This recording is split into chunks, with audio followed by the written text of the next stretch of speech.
अस्सलामुअलैकुम दोस्तों। So today we are making veg spring roll, जिन्हें बनाना थोड़ा सा मुश्किल है, लेकिन अगर आप रेसिपी को अच्छे से फॉलो करेंगे तो बहुत ही आसान है। ये बहुत ज़्यादा टेस्टी बनते हैं। तो चलिए स्टार्ट करते हैं अपनी रेसिपी। तो सबसे पहले हम यहाँ पर अपनी वेजीज़ ले लेंगे। जो वेजिटेबल आपको पसंद हो आप ले सकते हैं। मैंने यहाँ पर गाजर, शिमला मिर्च, प्याज और बंद गोभी का इस्तेमाल किया है। तो सबसे पहले हम अपनी सारी वेजिटेबल्स को चॉप कर लेंगे। प्याज को मैंने पतला पतला स्लाइस कर लिया है और गाजर को भी ऐसे ही पतले पतले फ्राइज़ की शेप में काट लेंगे। अगर आपको कटिंग करना थोड़ा सा मुश्किल लग रहा है तो आप हैंड चॉपर का भी यूज़ कर सकते हैं। तो यहाँ पर मैं शिमला मिर्च को भी ऐसे ही पतला पतला स्लाइस कर लूँगी। पहले इसका दरमियान से वाइट पार्ट अच्छे से रिमूव कर लूँगी और फिर इसे भी पतला पतला स्लाइस कर लूँगी। और फिर हम लेंगे हाफ़ कैबेज और इसे भी पतला पतला स्लाइस कर लेंगे। तो हमारी सारी सब्ज़ियां चॉप हो चुकी हैं। अब चलते हैं कुकिंग की तरफ।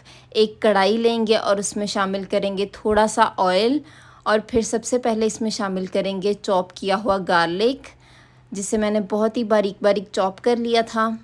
मैंने तकरीबन 5 से 6 कलियां लहसुन की चॉप की हैं।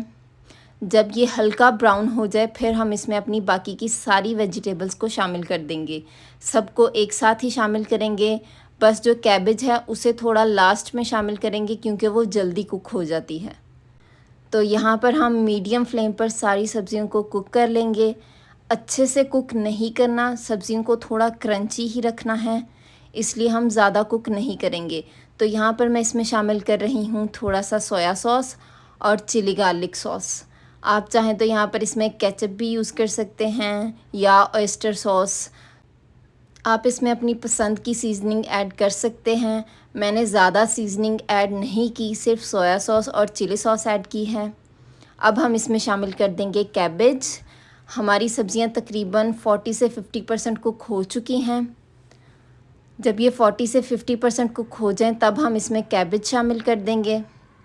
सब्जियों को हमने 100% कुक नहीं करना, सिर्फ 70% ही कुक करना है। हल्का सा क्रंची क्रंची रखेंगे।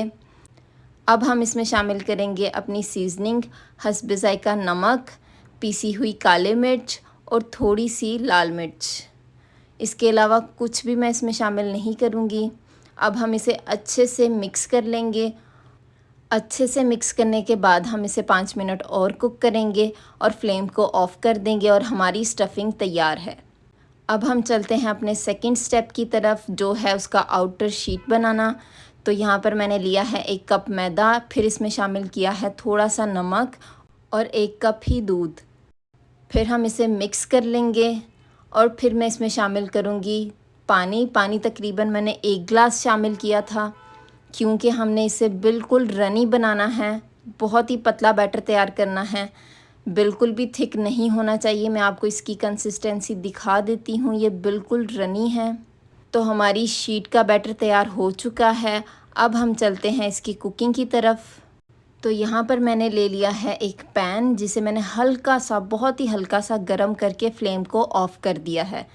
तकरीबन पैन इतना गरम होना चाहिए कि आप उसे टच कर सकें। फिर हम इसमें डालेंगे अपना बैटर और उसको फैला देंगे सर्कल शेप में। आप देख सकते हैं अभी तक मैंने फ्लेम ऑन नहीं किया। जब हमारा बैटर अच्छे से फैल जाए फिर हम फ्लेम को ऑन करेंगे और फ्लेम को बिल्कुल ही लो रखना है, ज़्यादा हाई नहीं करना वरना वो जल जाएगा एकदम से। इसको हमने लो फ्लेम पर कुक करना है और इसको निकालने में भी आपको बिल्कुल परेशानी नहीं होगी, ये किनारों से खुद ही अलहदा हो जाएगा। ये पार्ट बहुत ट्रिकी है, आपने बिल्कुल गरम पैन में इसे नहीं डालना वरना वो एकदम से सारा कुक हो जाएगा और आप इसे फैला भी नहीं सकेंगे। तो इसलिए हमने बिल्कुल हल्के गरम पैन के ऊपर इसे डालना है। और हमारी शीट्स तैयार हो चुकी हैं, आप देख सकते हैं। शीट्स कुक करने के बाद एक दूसरे के ऊपर बिल्कुल नहीं रखना वरना वो चिपक जाएंगी। इन्हें सबको हम अलहदा अलहदा ही रखेंगे। आप देख सकते हैं ये स्टिकी हैं। तो मैंने सारी शीट्स तैयार कर ली हैं। फिर मैंने थोड़ा सा मैदा लिया है और उसमें डाला है थोड़ा सा पानी, एक थिक सी स्लरी तैयार की है ताकि हम इसे बाइंड कर सकें। अब हम शीट पर अपनी तैयार की हुई सब्जियों की फिलिंग डालेंगे और सबसे पहले साइडों से इसे फ़ोल्ड करेंगे और फिर बॉटम से फ़ोल्ड करते हुए इसे स्लरी लगाकर क्लोज़ कर देंगे। अच्छे से लगानी है, ज़्यादा भी नहीं और कम भी नहीं। इसे अच्छे से पैक कर लेंगे। और हमारा एक स्प्रिंग रोल तैयार हो चुका है। ऐसे ही हम बाकी के भी तैयार कर लेंगे। मैं आपको एक और बनाकर दिखा देती हूँ। इसे बहुत ही प्यार से हैंडल करना है, शीट वरना फट जाएगी। और स्लरी भी एकदम अच्छे से लगानी है ताकि वो एकदम अच्छे से पैक हो और जब हम इसे फ्राई करें तो ये खुले ना।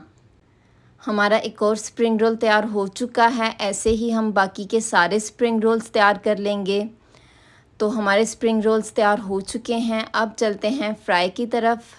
तो एक पैन लेंगे और उसमें शामिल करेंगे ऑयल। ज़्यादा ऑयल शामिल करेंगे क्योंकि हमने इसे डीप फ्राई करना है।